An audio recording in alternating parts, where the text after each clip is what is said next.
यहाँ उस कहानी का भारतीय संदर्भ में पूर्ण रूपांतरण है, जिसे हिंदी में लिखा गया है। उंगलियों के पोरों में एक हल्की सी कंपकंपी होने लगी, और उस कंपकंपी ने जल्द ही उस गहरी सिहरन को फिर से जगा दिया, जो लंबे समय से मेरे सीने में दबी हुई थी।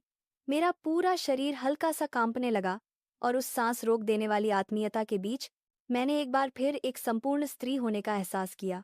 नमस्ते दोस्तों। आज एक और दिल को छू लेने वाली कहानी के साथ आपके बीच आकर मुझे बहुत खुशी हो रही है। आज की कहानी हमारे पड़ोस के एक ब्यूटी पार्लर से शुरू होने वाली एक खूबसूरत प्रेम कहानी है। क्या 50 की उम्र पार करने के बाद भी नया प्यार मिला जा रहा है? ऐसा है? जीवन के उत्तरार्ध में मिले सच्चे साथी का क्या अर्थ होता है? मुझे उम्मीद है कि इस कहानी के माध्यम से आप भी जीवन के महत्व और प्रेम की शक्ति को एक बार फिर महसूस कर पाएंगे। तो चलिए, शुरू करते हैं। चैनल को सब्सक्राइब और लाइक करना न भूलें। अक्टूबर की एक सुहावनी दोपहर थी, जब हल्की हल्की ठंडक महसूस होने लगी थी। मोहल्ले की गली में स्थित छोटा सा ब्यूटी पार्लर, मुस्कान ब्यूटी पार्लर, हमेशा की तरह शांत था। 42 वर्षीय सुनीता आईने के सामने खड़ी कैंची चला रही थी और अपने आखिरी ग्राहक के बाल संवार रही थी। पिछले 20 सालों से इसी जगह पर काम करते हुए उसकी उंगलियां अब अभ्यस्त और सटीक हो चुकी थीं। मैडम, आपके हाथ में तो जादू है, एक पुराने ग्राहक ने संतुष्ट होकर कुर्सी से उठते हुए कहा। सुनीता ने मुस्कुराकर उसका अभिवादन किया, लेकिन उसके मन के एक कोने में खालीपन सा छा गया। ग्राहक को विदा करने के बाद सुनीता ने अकेले पार्लर पर नजर डाली। पुरानी कुर्सियां, धुंधले पड़ चुके दर्पण और दीवार पर टंगी 20 साल पहले पार्लर के उद्घाटन की तस्वीरें, सब कुछ उसके जीवन के साथ साथ बूढ़ा हो रहा था। अब मैं सचमुच अकेली हूं, उसने सोचा। 5 साल पहले पति को खो दिया था, और पिछले साल कॉलेज में पढ़ने वाला बेटा भी आगे की पढ़ाई के लिए विदेश चला गया। अब उसके पास केवल यह छोटा सा पार्लर और हर दिन की वही पुरानी दिनचर्या बची थी। तभी पार्लर का दरवाजा खुलने की आवाज आई। सुनीता ने आदतन कहा, नमस्ते, आइए, और सिर उठाया, लेकिन फिर ठिठक गई। दरवाजे पर एक ऐसा आदमी खड़ा था जिसे उसने पहले कभी नहीं देखा था। लंबा कद, साफ सुथरा पहनावा और लगभग 50 के दशक के मध्य का दिखने वाला वह व्यक्ति थोड़ा संकोच के साथ खड़ा था। माफ कीजिएगा, क्या बाल कट सकते हैं? उस आदमी की आवाज धीमी और शांत थी। सुनीता को एक पल के लिए अपने दिल की धड़कन तेज होती महसूस हुई। यह अजीब था, वह सिर्फ एक नया ग्राहक था, फिर भी ऐसा क्यों महसूस हो रहा था? जी, बिल्कुल, इधर बैठिए। सुनीता ने खुद को सामान्य करते हुए उसे कुर्सी की ओर इशारा किया। आईने में उस आदमी का चेहरा देखकर लगा कि वह काफी सौम्य और शांत स्वभाव का है। आप पहली बार आए हैं शायद? क्या इसी मोहल्ले में रहते हैं? सुनीता ने कैंची तैयार करते हुए सहजता से पूछा। नहीं, मैं कुछ दिन पहले ही यहाँ शिफ्ट हुआ हूँ। मेरा नाम रमेश है, उसने जवाब दिया। अच्छा, स्वागत है आपका। मैं सुनीता हूँ। मैं यहाँ पिछले 20 सालों से यह पार्लर चला रही हूँ। रमेश ने आईने में सुनीता को देखा। अपनी उम्र से काफी जवान दिखने वाली सुनीता के चेहरे पर एक सौम्य मुस्कान थी, लेकिन कहीं न कहीं उसकी आंखों में एक उदासी छिपी थी। 20 साल, यह तो बहुत लंबा समय है। क्या आप अकेले ही इसे चलाती हैं? जी, पति के गुजर जाने के बाद से अकेले ही संभालती हूँ। सुनीता की आवाज में क्षण भर के लिए एक छाया सी आ गई। रमेश ने आगे कुछ नहीं पूछा। वह भी इसी तरह के दर्द से गुजर रहा था। मैंने भी अपनी पत्नी को 3 साल पहले खो दिया था। रमेश की बात सुनकर सुनीता का हाथ एक पल के लिए रुक गया। दोनों के बीच एक भारी खामोशी छा गई। यह एक ऐसी विशेष सहानुभूति थी जिसे केवल वही लोग समझ सकते हैं जिन्होंने समान दर्द सहा हो। माफ कीजिएगा, मैंने आपको दुखद याद दिला दी, रमेश ने कहा। नहीं, कोई बात नहीं, मुझे बुरा नहीं लगा। सुनीता ने फिर से कैंची चलाना शुरू कर दिया। लेकिन अजीब बात थी कि उसे मन ही मन एक शांति महसूस हो रही थी। बहुत समय बाद किसी के साथ ऐसा अपनापन लगा था। रमेश को भी आईने में सुनीता को काम करते देख एक अजीब सा सुकून मिल रहा था। पत्नी के जाने के बाद पहली बार उसका मन इतना शांत हुआ था। करीब 30 मिनट बाद सुनीता ने बाल झाड़ते हुए कहा, हो गया, कैसा लग रहा है? रमेश ने आईने में देखकर संतुष्टि से सिर हिलाया। आपने बहुत अच्छा काम किया है। कितने पैसे हुए? 200 रुपये, सुनीता ने कहा। जैसे ही रमेश ने अपना बटुआ निकाला, सुनीता बोल पड़ी। आप पहले ग्राहक हैं और नए पड़ोसी भी, तो आप सिर्फ एक 100 रुपये ही रहने दीजिए। शगुन समझ लीजिए। अरे नहीं, इसकी क्या जरूरत है, रमेश ने कहा। नहीं नहीं, आप रख लीजिए। नए घर में शिफ्ट होने की खुशी में सुनीता ने आग्रह किया। रमेश सुनीता की इस दरिया दिली से प्रभावित हुआ। बहुत समय बाद किसी अजनबी से इतनी आत्मीयता मिली थी। धन्यवाद, तो मैं फिर आऊंगा। आपको मैं मानने में नजन भी ने लगेंगे, आपको दिने बात होने वाले। जी, जरूर आइएगा। रमेश के जाने के बाद सुनीता उस खाली जगह में कुछ देर के लिए सुन्न खड़ी रही। उसका दिल अभी भी जोर से धड़क रहा था। ऐसा क्यों हो रहा है? वह तो बस एक ग्राहक था। सुनीता ने सिर झटकते हुए पार्लर की सफाई शुरू कर दी, लेकिन मन के किसी कोने में वह यह सोच रही थी कि क्या रमेश दोबारा आएगा। दूसरी ओर घर लौटते हुए रमेश भी कुछ ऐसा ही सोच रहा था। सुनीता की सौम्य मुस्कान और उसका व्यवहार बार बार उसे याद आ रहा था। काफी समय बाद मन इतना हल्का महसूस कर रहा है। रमेश ने रुककर पीछे मुड़कर देखा। दूर से मुस्कान ब्यूटी पार्लर का बोर्ड छोटा सा दिखाई दे रहा था। उस रात दोनों ही बहुत समय बाद चैन की नींद सोए। वे अभी नहीं जानते थे कि यह उनके जीवन में आने वाली एक नई शुरुआत का संकेत था। एक हफ्ता बीत गया। सुनीता हमेशा की तरह पार्लर में ग्राहकों को देख रही थी, लेकिन उसका मन बार बार दरवाजे की ओर जाता, इस उम्मीद में कि शायद रमेश आएगा। क्या वह किसी और दुकान पर चला गया होगा? सुनीता को खुद पर ही गुस्सा आया। इस उम्र में मैं यह सब क्या सोच रही हूँ? तभी दरवाजा खुलने की आवाज आई। सुनीता ने उम्मीद के साथ सिर उठाया, लेकिन फिर निराश हो गई। वह उसकी पुरानी ग्राहक शर्मा आंटी थीं। सुनीता बेटी, आज जरा बालों में कलर कर दो, शर्मा आंटी ने कहा। जी आंटी, यहाँ बैठिए। सुनीता आंटी के बालों में रंग लगा ही रही थी कि फिर से दरवाजा खुला। इस बार सचमुच रमेश ही था। नमस्ते। रमेश के अभिवादन पर सुनीता के चेहरे पर एक चमक आ गई। शर्मा आंटी ने भी उत्सुकता से रमेश को देखा। अरे वाह, तुम्हारी दुकान पर कोई नया ग्राहक आया है? आंटी ने पूछा। सुनीता थोड़ा सकपका गई। आंटी, बस एक ग्राहक हैं हम। माँ, अच्छा, लेकिन कुछ अलग लग रहे हैं। आंटी की नज़र बहुत तेज थी। उन्होंने तुरंत भांप लिया कि सुनीता के चेहरे का भाव सामान्य से अलग है। रमेश इंतजार करने वाली कुर्सी पर बैठ गया और सुनीता को काम करते देखने लगा। काम में डूबी हुई वह गंभीर और सुंदर लग रही थी। 30 मिनट बाद शर्मा आंटी का काम खत्म हुआ। सुनीता, शुक्रिया। लेकिन सुनो, उस ग्राहक को जाने मत देना। भला आदमी लगता है। आंटी ने जाते जाते कान में फुसफुसाया। सुनीता का चेहरा शर्म से लाल हो गया। माफ कीजिएगा, आपको इंतजार करना पड़ा, सुनीता ने रमेश से कहा। कोई बात नहीं। वैसे, क्या आपने दोपहर का खाना खा लिया? रमेश के अचानक पूछे गए सवाल से सुनीता हैरान रह गई। अभी नहीं। मैं अक्सर देर से ही खाती हूँ। अगर आपको ऐतराज न हो तो क्या हम साथ में खाना खा सकते हैं? मैं यहाँ नया हूँ, मुझे अच्छी जगहों का पता नहीं है। क्या आप मुझे कोई अच्छा रेस्टोरेंट बता सकती हैं? रमेश को खुद यकीन नहीं हो रहा था कि वह यह कह रहा है। पत्नी के जाने के बाद पहली बार वह किसी महिला को खाने के लिए आमंत्रित कर रहा था। सुनीता हिचकिचाई। क्या एक ग्राहक के साथ निजी तौर पर मिलना सही होगा? लेकिन उसका दिल कह रहा था कि वह रमेश से और बातें करे। देखते हैं, पास में एक अच्छा भोजनालय है, वहां चल सकते हैं। बहुत बढ़िया, चलिए। रमेश के सहज प्रस्ताव पर सुनीता ने आखिरकार सिर हिला दिया। ठीक है, पहले आपके बाल ठीक कर दूं। बाल कटवाने के दौरान दोनों में सहज बातचीत हुई। आपने कहा था आप इस मोहल्ले में लंबे समय से रह रही हैं? जी, शादी के बाद से ही यहीं हूँ। बेटे को भी यहीं बड़ा किया। आपका बेटा भी है? हाँ, पिछले साल विदेश पढ़ने गया है। अब मैं बिल्कुल अकेली हो गई हूँ। सुनीता की आवाज में एक कसक थी। रमेश समझ सकता था। मेरी भी एक बेटी है, शादी करके पुणे में रहती है। कभी कभार फोन पर बात हो जाती है। परिवार होते हुए भी कभी कभी इंसान अकेला हो जाता है, सुनीता ने कहा। बिल्कुल सही कहा आपने। दोनों के बीच कुछ देर के लिए सन्नाटा छा गया, एक ऐसा सन्नाटा जिसमें एक दूसरे के अकेलेपन की समझ थी। काम खत्म होने के बाद सुनीता ने पार्लर बंद किया और वे पास के एक साफ सुथरे रेस्टोरेंट में गए। 20 सालों में पहली बार सुनीता किसी ग्राहक के साथ खाना खाने जा रही थी।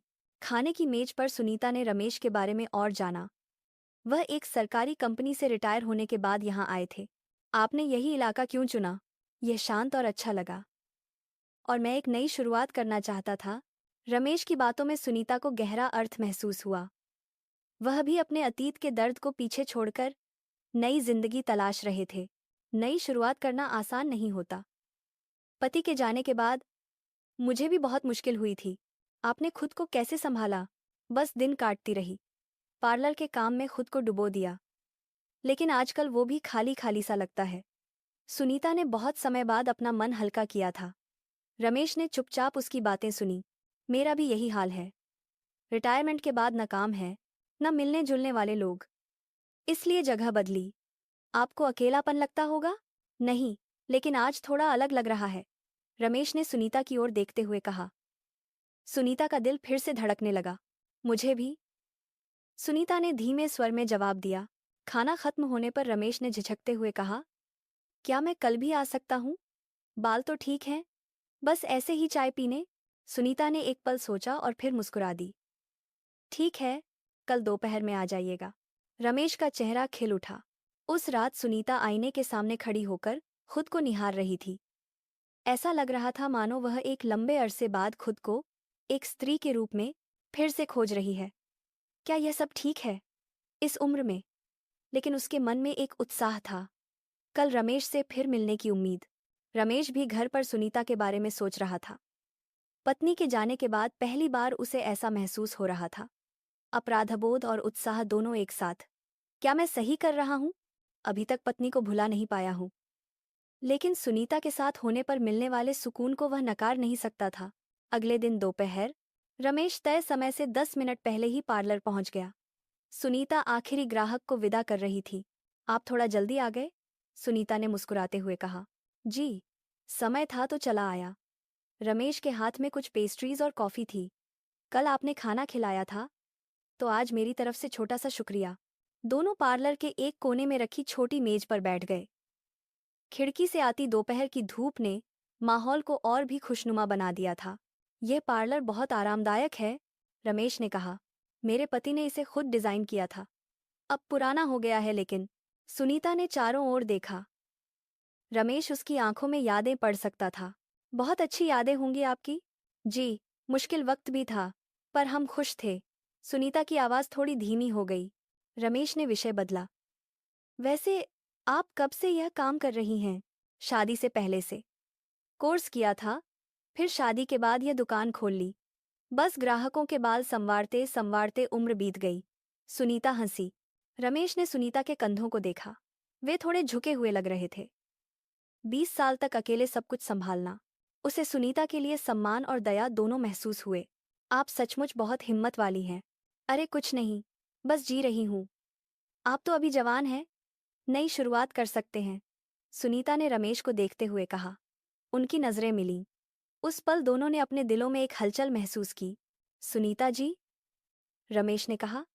जी, अगर आपको बुरा ना लगे तो क्या कल हम साथ में कोई फिल्म देखने चल सकते हैं? सुनीता हैरान रह गई। आखिरी बार वह सिनेमा हॉल कब गई थी उसे याद भी नहीं था। फिल्म? हाँ, सुना है कोई अच्छी पारिवारिक फिल्म लगी है। अकेले जाने में अजीब लगता है इसलिए। रमेश को खुद भी हैरानी हो रही थी कि वह 20 साल के लड़के की तरह बर्ताव कर रहा था। सुनीता ने एक पल सोचा। यह अब सिर्फ एक ग्राहक का रिश्ता नहीं रह गया था, लेकिन वह मना नहीं कर पाई। ठीक है, चलते हैं। सच में? रमेश का चेहरा चमक उठा। हाँ, बहुत समय से मैंने भी कोई फिल्म नहीं देखी। अगले दिन शाम 4 बजे सुनीता ने सामान्य से थोड़ा अधिक ध्यान देकर तैयार हुई। उसने एक हल्का गुलाबी सूट पहना और थोड़ा सा इत्र लगाया, जो उसने सालों से इस्तेमाल नहीं किया था। रमेश भी एक नई शर्ट पहनकर आया था। वाह, आप बहुत सुंदर लग रही हैं। रमेश की सीधी तारीफ से सुनीता का चेहरा लाल हो गया। शुक्रिया, आप भी अच्छे लग रहे हैं। वे दोनों थोड़ा संकोच और उत्साह के साथ सिनेमा हॉल गए। फिल्म देखते समय अंधेरे में एक भावुक दृश्य के दौरान सुनीता की आंखों में आंसू आ गए। रमेश ने धीरे से उसे एक रुमाल दिया। शुक्रिया, शुक्रिया, सुनीता ने फुसफुसा कर कहा। उस वक्त उनके हाथ एक दूसरे से छू गए और दोनों को एक बिजली सी दौड़ती महसूस हुई। फिल्म के बाद बाहर निकलते समय सूरज ढल रहा था। शाम की सुनहरी रोशनी उन पर पड़ रही थी।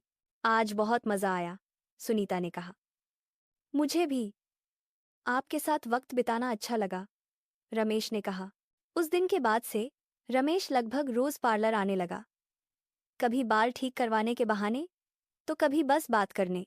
एक बरसात वाली गुरुवार की शाम रमेश छाता लेकर पार्लर पहुंचा। उसे चिंता थी कि सुनीता बारिश में कैसे घर जाएगी। अरे, आप आज फिर इतनी जल्दी? बारिश हो रही थी, सोचा आपके पास छाता ना हो तो साथ छोड़ दूं। सुनीता का दिल पिघल गया। इतनी परवाह किसी ने कब की थी? शुक्रिया, मैं सच में छाता लाना भूल गई थी। सुनीता का घर पास ही था। वे एक ही छाते के नीचे चलते हुए उसके घर पहुंचे। वह एक छोटा सा 2 मंजिला मकान था, जिसके बगीचे में उसके पति द्वारा लगाए गए गुलाब के पौधे बारिश में भीग रहे थे। आइए, भीग गए हैं, चाय पीकर जाइएगा, सुनीता ने आग्रह किया। रमेश थोड़ा झिझका, लेकिन फिर मान गया। घर के अंदर दीवार पर परिवार की तस्वीरें थीं।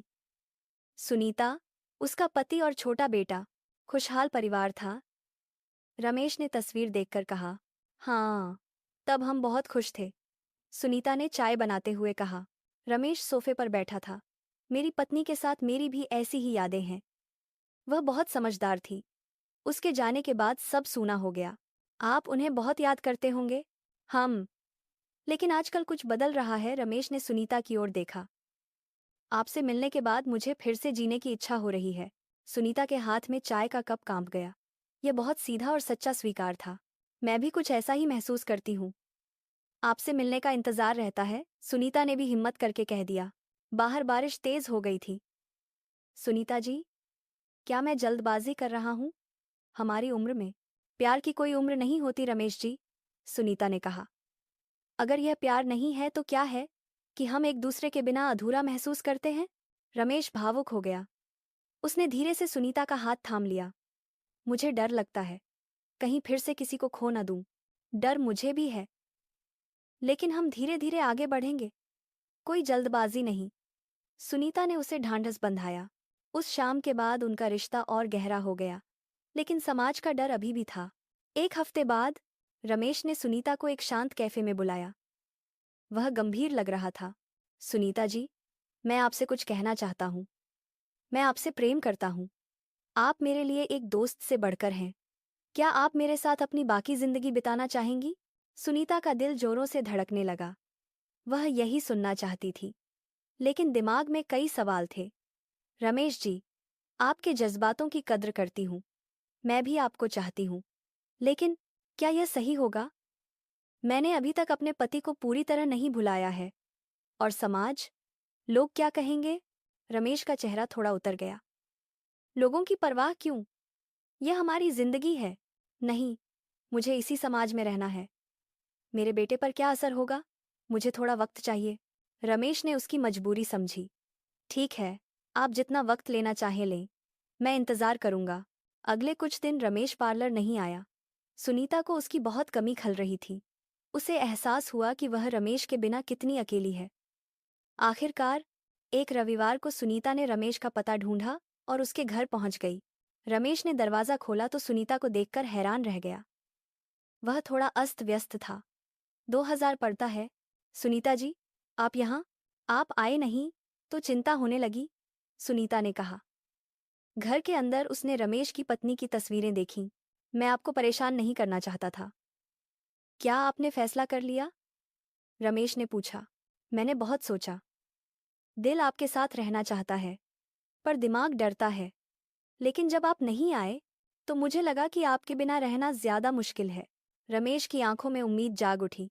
लेकिन मुझे थोड़ा और समय दीजिए, बस एक हफ्ता, ताकि मैं अपने परिवार और खुद को तैयार कर सकूं, सुनीता ने कहा। उस हफ्ते सुनीता ने अपनी सबसे करीबी शर्मा आंटी से बात की। आंटी, अरे पगली, प्यार की कोई उम्र नहीं होती। अगर कोई अच्छा साथी मिल रहा है तो हाथ मत छोड़ना। लोग तो कुछ ना कुछ कहेंगे ही, आंटी ने हौसला दिया। सुनीता ने रात को अपने पति की तस्वीर से बात की। क्या आप नाराज होंगे अगर मैं फिर से खुश होने की कोशिश करूं? उसे लगा जैसे उसका पति मुस्कुरा कर कह रहा हो, तुम्हारी खुशी में ही मेरी खुशी है। अगले दिन सुनीता ने रमेश को फोन किया। पार्लर आइए, मुझे जवाब देना है। रमेश घबराते हुए वहां पहुंचा। सुनीता ने दरवाजा बंद किया और उसे अंदर बिठाया। रमेश जी, मैं तैयार हूं। मैं आपसे प्यार करती हूं, लेकिन मेरी एक शर्त है। हम सब कुछ धीरे धीरे करेंगे। पहले परिवार को बताएंगे। रमेश ने खुशी से उसका हाथ चूम लिया। जैसा आप कहें। तभी एक दिन अचानक सुनीता की ननद पति की बहन रीना पार्लर आ गई। उसने रमेश को वहां बैठे देखा और सुनीता के बदलते व्यवहार को भी। भाभी, यह कौन है? रीना ने पूछा। सुनीता घबरा गई, लेकिन रमेश ने आगे बढ़कर कहा, नमस्ते, मैं रमेश हूं।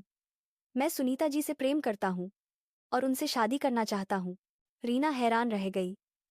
क्या? भाभी, यह सच है? सुनीता ने सिर झुका लिया। हाँ रीना, हम एक दूसरे को पसंद करते हैं। रीना ने एक पल सोचा, फिर मुस्कुरा दी। भाभी, मैं हमेशा से चाहती थी कि आप अकेलेपन से बाहर निकलें। भैया के जाने के बाद आप बस जिम्मेदारियां निभा रही थीं। अगर आप खुश हैं तो मुझे कोई ऐतराज नहीं। सुनीता की आंखों में आंसू आ गए। उसे सबसे ज्यादा डर ससुराल वालों का ही था। इसके बाद चीजें आसान हो गईं। उन्होंने एक दिन समुद्र किनारे घूमने का प्लान बनाया। गोवा के शांत बीच पर ढलते सूरज को देखते हुए रमेश ने फिर से अपने प्यार का इजहार किया। हम अपनी पुरानी यादों को मिटाएंगे नहीं, बल्कि उनके साथ नई यादें बनाएंगे, रमेश ने कहा। क्रिसमस के आसपास रमेश ने शादी का प्रस्ताव रखा। अब और इंतजार क्यों? चलिए नए साल की शुरुआत एक साथ करते हैं। सुनीता ने सहमति दे दी। बेटे ने भी विदेश से वीडियो कॉल पर माँ को बधाई दी। माँ, आप खुश रहो, बस यही चाहता हूँ। रमेश की बेटी ने भी इस रिश्ते को स्वीकार कर लिया। नए साल की पूर्व संध्या पर एक छोटे से समारोह में करीबी दोस्तों और परिवार के बीच उन्होंने शादी कर ली। कोई धूम धड़ाका नहीं, बस दो रूहों का मिलन। मैं, रमेश, सुनीता को अपनी पत्नी के रूप में स्वीकार करता हूँ। मैं, सुनीता, रमेश को अपने पति के रूप में स्वीकार करती हूँ। शादी के बाद रमेश ने अपना रिटायरमेंट फंड निकालकर पार्लर को रिनोवेट नया रूप करने में मदद की। अब मुस्कान ब्यूटी पार्लर और भी सुंदर हो गया था, बिल्कुल उनकी जिंदगी की तरह। वे साथ काम करते, साथ घर जाते। एक शाम घर लौटते हुए सुनीता ने कहा, रमेश जी, मुझे नहीं पता था कि जिंदगी फिर से इतनी खूबसूरत हो सकती है। यह तो बस शुरुआत है सुनीता, अभी हमें बहुत लंबा सफर तय करना है। रमेश ने उसका हाथ थाम लिया। उनके प्यार में जवानी का जोश नहीं, बल्कि एक ठहराव और गहराई थी। एक दूसरे के दुख को समझने और बाकी बची जिंदगी साथ काटने का वादा था। दोस्तों, तो यह थी सुनीता और रमेश की कहानी। इससे हमें यह सीख मिलती है कि प्यार कभी भी दस्तक दे सकता है और नई शुरुआत के लिए कभी देर नहीं होती। अगर आपके जीवन में भी कोई खालीपन है, तो उम्मीद मत छोड़िए। हो सकता है कोई रमेश या सुनीता आपका इंतजार कर रहा हो। आज की कहानी आपको कैसी लगी? कमेंट करके ज़रूर बताएं। अगर आपके पास भी कोई ऐसा अनुभव है तो साझा करें। चैनल को सब्सक्राइब करें और वीडियो को लाइक करें। मिलते हैं अगली कहानी के साथ। तब तक के लिए खुश रहिए और अपना ख्याल रखिए। नमस्ते।